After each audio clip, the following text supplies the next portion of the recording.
सुगंधा, 13 दिवस झाले त्याच्यानंतर तू घरी आलीस, तर तुझी मनस्थिती कशी होती? कसं तू स्वतःला सावरायचा प्रयत्न केलास? परिस्थिती सावरण्याची तर माझी अवस्था त्यावेळेला नव्हतीच. खरं म्हणजे मी ज्या ठिकाणी लहानाची मोठी झाली त्या ठिकाणी आता मी वैधव्याच्या रूपात कशी जाऊ? कारण जिथून मी निघालेली एकदम खुश होऊन निघालेली चांगली, त्या ठिकाणी आता मी अशा रूपात जाणार म्हणून एक तर मी तुम्हाला सांगितलं की मला एकदम विधवेसारखं तिथे त्या लोकांनी केलेलं होतं. त्याच्यामुळे मला असं वाटलं की माझ्या घरची मंडळी पण तशीच माझ्यावर रिॲक्ट होतात की काय. पण माझ्या घरच्यांनी मला, म्हणजे वहिनी, माझ्या मोठ्या वहिनी, धाकटा भाऊ यांनी सपोर्ट खूप केला. त्यावेळेला मला ते घेऊन गेले आणि अर्ध्या रस्त्यावरती आल्यानंतर माझ्या मोठ्या वहिनीने मला पाकिटातनं टिकलीचं पाकिट काढून दिलं, लाल टिकलीचं पाकिट काढून दिलं आणि मला त्या क्षणी त्या मला म्हणाल्या की आत्तापर्यंत जे तुझ्या आयुष्यात घडलं आहे, जे काय घडलंय ते तू पूर्णपणे हे महिने विसरून जायचं तू, आणि आता ह्या क्षणापासून तू जशी पूर्व आयुष्य जगलेस तसं तू जगायला पाहिजेस, असं माझ्या वहिनीने त्यावेळेला मला खूप मॉरल सपोर्ट केला. ज्या वहिनींनी तुला इतका मॉरल सपोर्ट दिला त्या वहिनी आज आपल्या स्टुडिओमध्ये आहेत. त्यांचं पण स्वागत करूया आपण.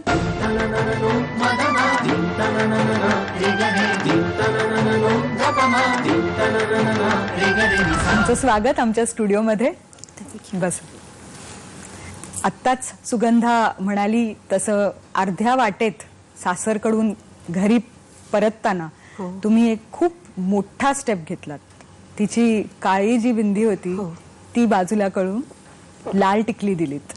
हो, कारण तिचं असं म्हणणं होतं की माझे मिस्टर म्हणजे ती जरा घाबरते त्यांना, त्यामुळे ते मोठ्या भावाला तर ते काय म्हणतील म्हणून मग मी सांगितलं काही नाही, मी जे काय करीन ते. म्हणून मग मी तिची ती टिकली काढायला लावली तेव्हाच. आणि बांगड्या पण आम्ही पवईच्या त्या ह्याच्यामध्ये पाण्यामध्ये तलावामध्ये विसर्जित केल्यात. म्हणजे एक नवीन आयुष्य सुगंधाचं आता सुरू होणार होतं. पण घरी आल्यानंतर म्हणजे तुमचे जे सासू सासरे होते, सुगंधाचे आई वडील, त्यांच्यावर ह्या सगळ्याचा काय परिणाम झाला? त्यांची ती एकुलती एक म्हणजे एकच मुलगी आणि तिच्या वाट्याला हे सगळं आलंय म्हणून फारच खचून गेलेली. पण नॉर्मली बघितलं जातं की कुठल्याही नंदेला असं काही फेस करावं लागलं आणि ती जर घरी आली तर वेगळे प्रश्न निर्माण होतात. तसे तुमच्या मनात कधी निर्माण झाले नाहीच? खूप पहिल्यापासून तुमची लाडाची होती? हो, म्हणजे एकदम आमचं असं काही अजूनपर्यंत वहिनी आणि नंदेसारखं काहीच नव्हतंच. त्यामुळे मला कधी असं वाटलंच नाही की माझी बहीणच आहे असं समजून तिला आम्ही हे केलं. बरोबर. आई वडिलांना ह्याच्याबद्दल खूप मोठा धक्का बसला असेल, तर त्यांच्यावर काय काय परिणाम झाले? त्यांनी कधी स्वतःला दोष दिला का ह्या सगळ्या गोष्टीसाठी? मेन म्हणजे माझ्या वडिलांना खूप त्याचा धक्का बसला. कारण का वडिलांनी जेव्हा हे स्थळ मला हे मी अगोदरच सांगितल्याप्रमाणे सुचवलं होतं की बी झालाय, मुलगा इन्स्ट्रुमेंटेशन इंजिनियर झालाय, म्हणजे हे स्थळ हातचं गेलं नाही पाहिजे असं वडिलांचं मत होतं.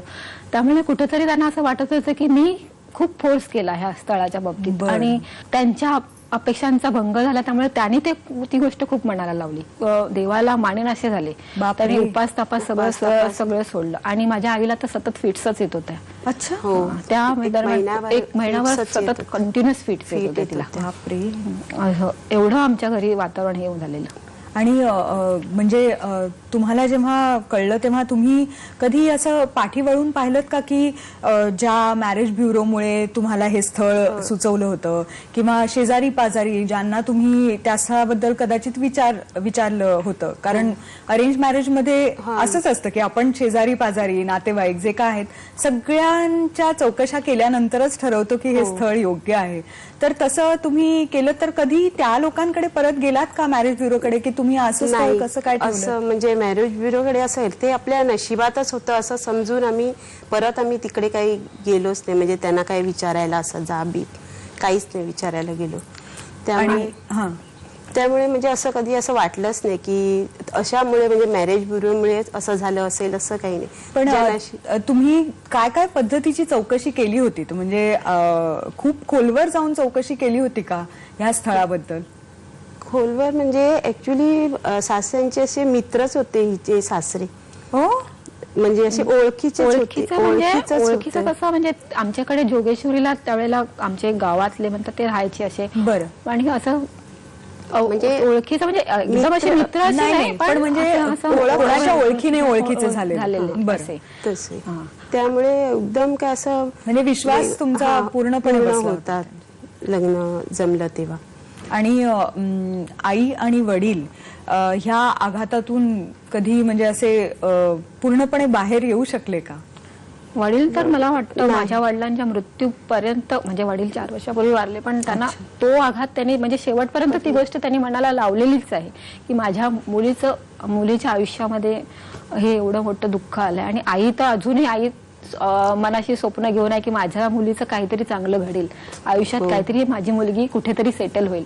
बरं, सासू सासऱ्यांकडून मग नंतर काही विचारपूस झाली का तुझी कुठल्याही पद्धतीने, किंवा नवऱ्याच्या जाण्यानंतर काही कॉम्पन्सेशन तुला मिळालं का? कॉम्पन्सेशन मला त्याचे जे ड्यूज होते ते मिळाले. तुमचं अगदी मनापासून असं स्वप्न होतं की सुगंधाच्या आयुष्यात नवीन काहीतरी पालवी फुटावी. हो, म्हणून आम्ही तिला तशीच, मी कुमारी म्हणूनच मी परत घरी आणलं तिला. बरं.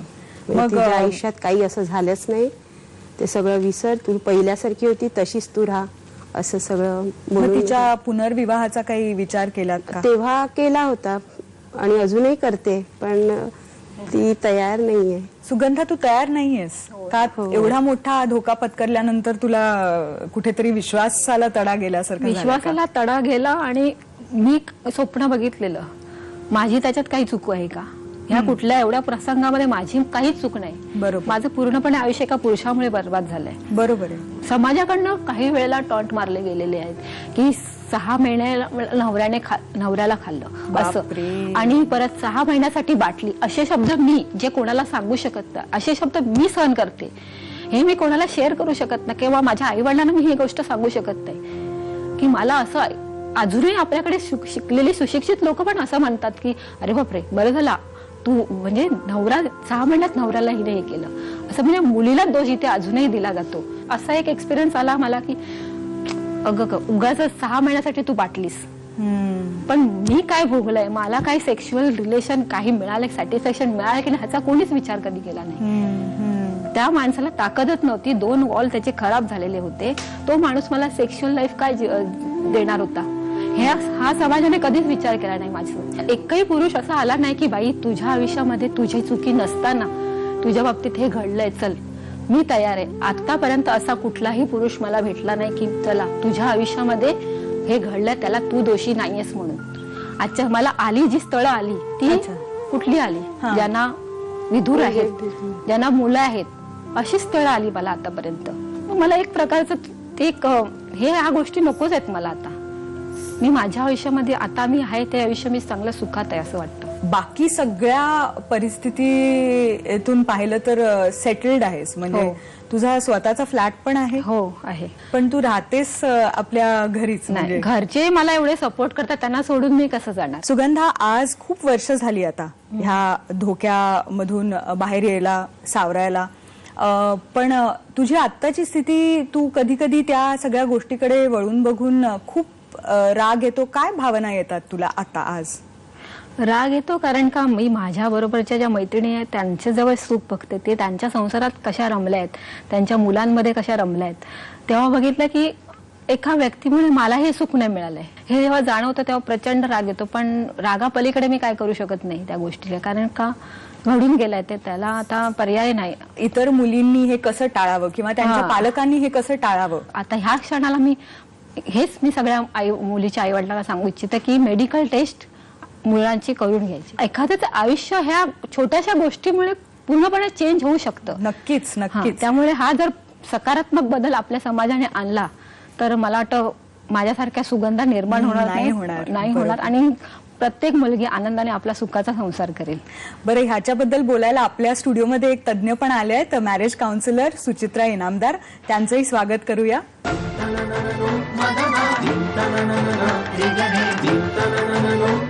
नमस्कार सुचित्रा. नमस्कार. स्टुडिओमध्ये आपलं स्वागत आहे.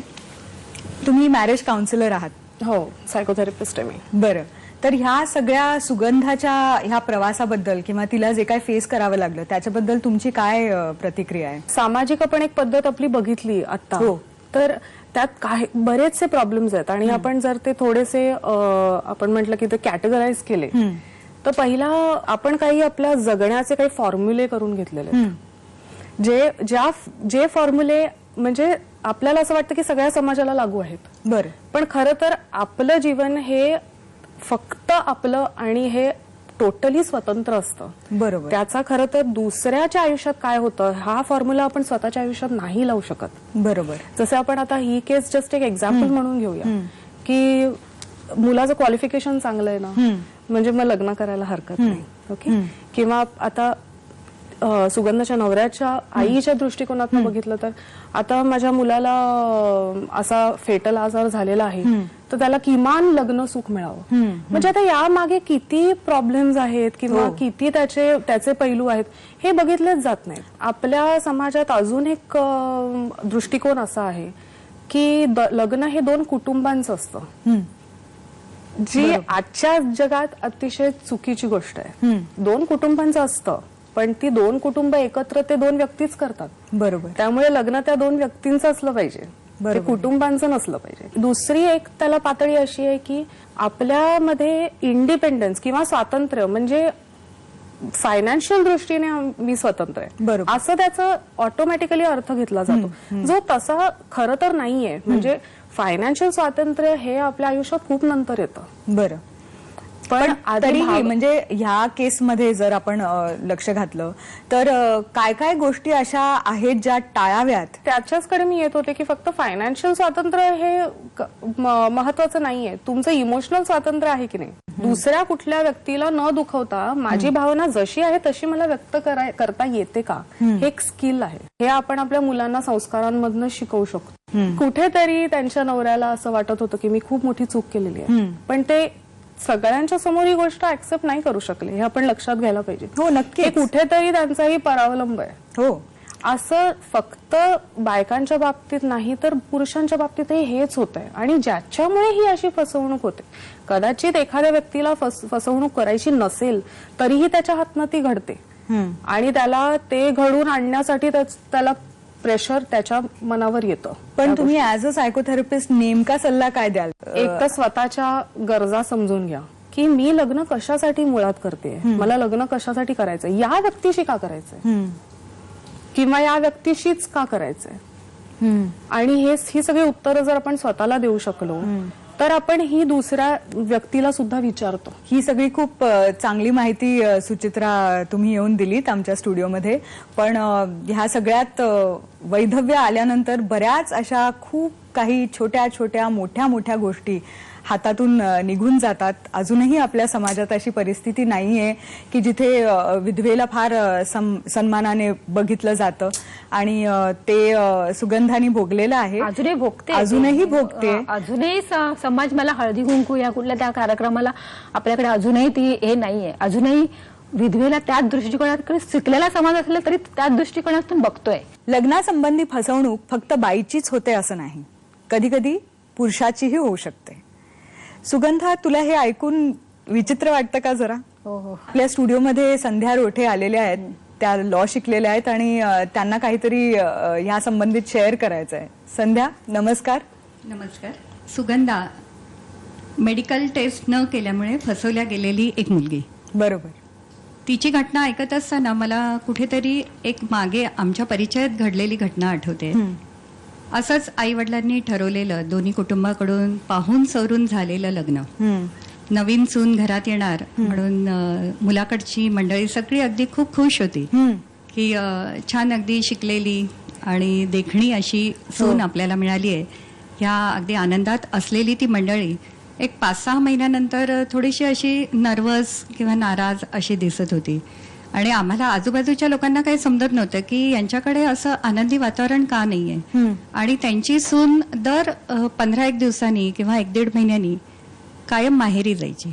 तर या सगळ्या गोष्टींमध्ये काही कळत नव्हतं की यांच्याकडे असं वातावरण काय आहे की थोड्या दिवसांनी ही मुलगी माहेरी जाते आणि मग नंतर भाऊ किंवा वडील किंवा अजून कोणीतरी तिच्या घरचं माहेरचं तिला आणून सोडतायत आणि नंतर काही दिवसात असं ऐकण्यात आलं की आता त्यांचा डिव्होर्स होणार आहे. बर. तर डिव्होर्स व्हायचा तो झाला, पण डिव्होर्स नंतर त्या मुलीनी तिचं नवीन आयुष्य पण सुरू केलंय, पण तो मुलगा या सगळ्यामध्ये भरडला गेलाय.